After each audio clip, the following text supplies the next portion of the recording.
राधे राधे। ओम नमो भगवते वासुदेवाय नमः। कल आपने पुरुषोत्तम मास का अध्याय नंबर 1 सुना था। आज हम अध्याय नंबर 2 सुनाने जा रहे हैं, तो भक्तों ध्यान पूर्वक सुनिएगा।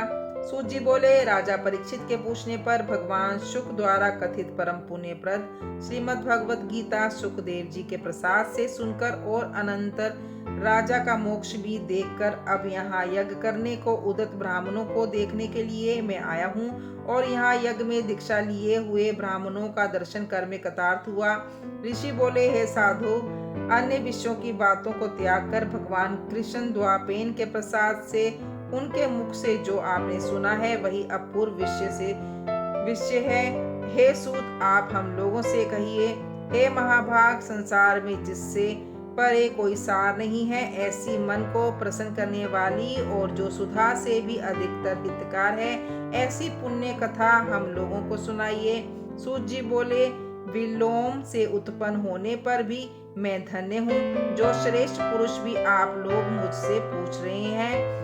भगवान व्यास के मुख से जो मैंने सुना है वह यथा ज्ञान मैं कहता हूँ। एक समय नारद मुनि नर नारायण के आश्रम में गए, जो आश्रम बहुत से तपस्वियों, सिद्धों तथा देवताओं से भी युक्त है और बेर, भेड़ा, आंवला, बेल, आम, अमड़ा, कैथ, जामुन, कदम आदि और भी अनेक वृक्षों से सुशोभित है। भगवान विष्णु के चरणों से निकली हुई पवित्र गंगा और अलकनंदा भी जहाँ बह रही है, ऐसे नर नारायण के स्थान में श्री नारद मुनि ने जाकर उन पार ब्रह्म नारायण को, जिनका मन सदा चिंतन में लगा रहता है, जिसके जितेंद्र, काम, क्रोध आदि 6 शत्रुओं को जीते हुए हैं, अत्यंत प्रभा जिनके शरीर से चमक रही है, ऐसे देवताओं के भी देव तपस्वी नारायण को साष्टांग दंडवत प्रणाम कर और हाथ जोड़कर नारद उस मुनि व्याप्त प्रभु की स्तुति करने लगे। नारद जी बोले, हे देव, हे जगन्नाथ, हे कृपा सागर सतपते, आप सत्य व्रत हो, त्रिसत्य हो, सत्य आत्मा हो और सत्य संभव हो। हे सत्य योने, आपको नमस्कार है। मैं आपकी शरण में आया हूँ। आपका जो तप है वह संपूर्ण प्राणियों की शिक्षा के लिए और मर्यादा की स्थापना के लिए है।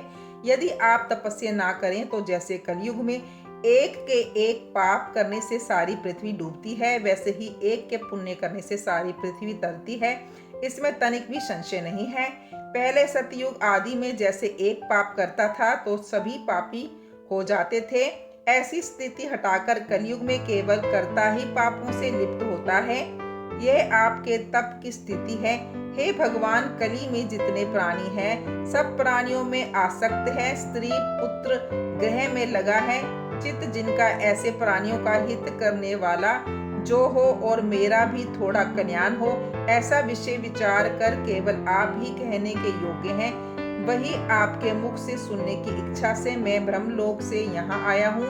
आप ही उपकार प्रिय विष्णु है, ऐसा वेदों में निश्चित है। इसलिए लोकोपकार के लिए कथा का सार इस समय आप सुनाइए, जिसके श्रवण मात्र से निर्भय मोक्ष पद को प्राप्त करते हैं। इस प्रकार नारद जी का वचन सुन भगवान ऋषि आनंद से खिलखिला उठे और भुवन को पवित्र करने वाली पुण्य कथा आरंभ की। श्री नारायण बोले, हे नारद, गोपों की स्त्रियों के मुख कमल के भ्रमर, रास के ईश्वर, रसिकों के आभरण, वृंदावन बिहारी ब्रज के पति आदि पुरुष भगवान की पुण्य कथा को कहता हूँ, जो निमेष पात्र समय में जगत को उत्पन्न करने वाले हैं। उनके कर्मों को हे वत्स इस पृथ्वी पर कौन वर्णन कर सकता है। हे नारद मुनि, आप भी भगवान के चरित्र का सरस सार जानते हैं और यह भी जानते हैं कि भगवत चरित्र वाणी द्वारा नहीं कहा जा सकता, तथापि अद्भुत पुरुषोत्तम महात्म्य आदर से कहते हैं। ये पुरुषोत्तम महात्म्य दरिद्रता और वैधव्य को नाश करने वाला, यश का दाता एवं सुपुत्र को मोक्ष को देने वाला है, अतः शीघ्र ही इसका प्रयोग करना चाहिए। नारद बोले, हे मुनि, पुरुषोत्तम नामक कौन देवता है, उनका महात्म्य क्या है, ये अद्भुत सा प्रतीत होता है, अतः आप मुझसे विस्तार पूर्वक कहिए। सूत जी बोले, श्री नारद का वचन सुन नारायण शन मात्र पुरुषोत्तम में अच्छी तरह मन लगाकर बोले। श्री नारायण बोले, पुरुषोत्तम ये मास का नाम जो पड़ा है, वह भी कारण से युक्त पुरुषोत्तम मास के स्वामी दया सागर पुरुषोत्तम ही हैं, इसलिए ऋषिगण इसको पुरुषोत्तम कहते हैं। पुरुषोत्तम मास के व्रत करने से भगवान पुरुषोत्तम प्रसन्न होते हैं। नारद जी बोले, चैत्र आदि मास जो है वे अपने अपने स्वामी देवताओं से युक्त हैं, ऐसा मैंने सुना है, परंतु उनके बीच में पुरुषोत्तम नाम का मास नहीं सुना है। पुरुषोत्तम मास कौन है और पुरुषोत्तम मास के स्वामी कृपा के निधि पुरुषोत्तम कैसे हुए? हे कृपा निधि, ये आप मुझसे कहिए। इस मास का स्वरूप विधान के सहित हे प्रभु कहिए। हे सत्यपते, इस मास में क्या करना, कैसे स्नान करना, क्या दान करना, इस मास का जप पूजा उपवास आदि क्या साधन है, कहिए। इस मास के विधान से कौन देवता प्रसन्न होते हैं और क्या फल देते हैं, इसके अतिरिक्त और जो कुछ भी तथ्य हो वह है तपोधन, कहिए। साधु दिनों के उपकार कृपा करने वाले होते हैं, वे बिना पूछे कृपा करके सतुपदेश दिया करते हैं। इस पृथ्वी पर जो मनुष्य दूसरों के भाग्य के अनुवर्ती दरिद्रता से पीड़ित, नित्य रोगी रहने वाले, पुत्र चाहने वाले, जड़ गुण के ऊपर से अपने को बड़े धार्मिक दर्शाते वाले, विद्या विहीन मलिन वस्त्रों को धारण करने वाले, नास्तिक पर स्त्रीगामी नीच जर्जर दास व्रती करने वाले, आशा जिनकी नष्ट हो गई है, संकल्प जिनके भग्न हो गए हैं, तत्व जिनके क्षीण हो गए हैं, करूपी रोगी,